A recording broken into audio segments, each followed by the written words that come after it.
एक एंड्रोक्लीज नामक एक व्यक्ति रोम के सम्राट का गुलाम था।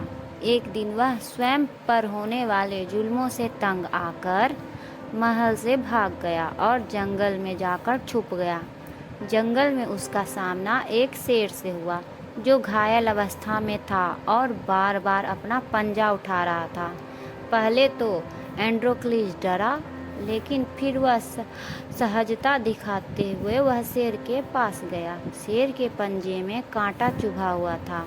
उसने कांटा निकाला और कुछ दिनों तक घायल शेर की देखभाल की। एंड्रोक्लीज की देखभाल से शेर ठीक हो गया।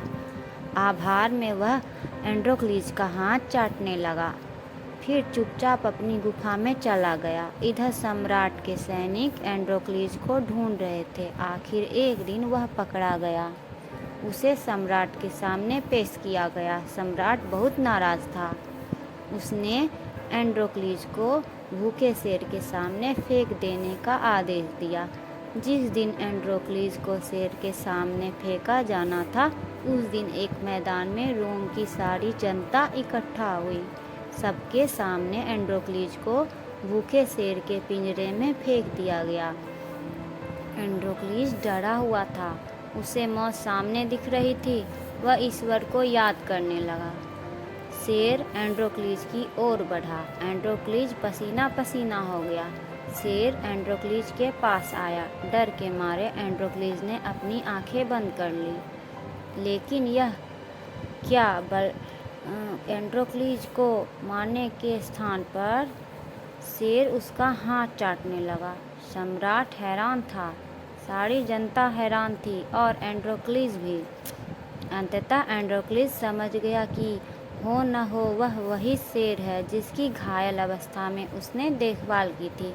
वह एंड्रोक्लीज को पहचान गया था। वह भी शेर को पुकारने लगा और वह उसकी पीठ पर हाथ फेरने लगा। यह देख सम्राट ने सैनिकों को एंड्रोक्लीज के पिंजरे से बाहर निकालने का आदेश दिया। उसने एंड्रोक्लीज से पूछा, तुमने ऐसा क्या किया कि शेर तुम्हें मारने के स्थान पर तुम्हारा हाथ चाटने लगा? एंड्रोक्लीज ने उसे जंगल की घटना सुना दी और बोला, महाराज, जब शेर घायल था तब मैंने कुछ दिनों तक ही इसकी देखभाल की थी।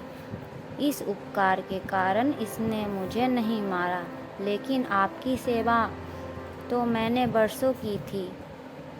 इसके बावजूद आप मेरी जान ले रहे हैं। सम्राट का दिल पसीज गया। उसने एंड्रोक्लीज को आज़ाद कर दिया और शेर को भी जंगल में छुड़वा दिया। मनुष्य हो या पशु, सबकी सेवा करना चाहिए, क्योंकि सेवा व्यर्थ नहीं जाता है।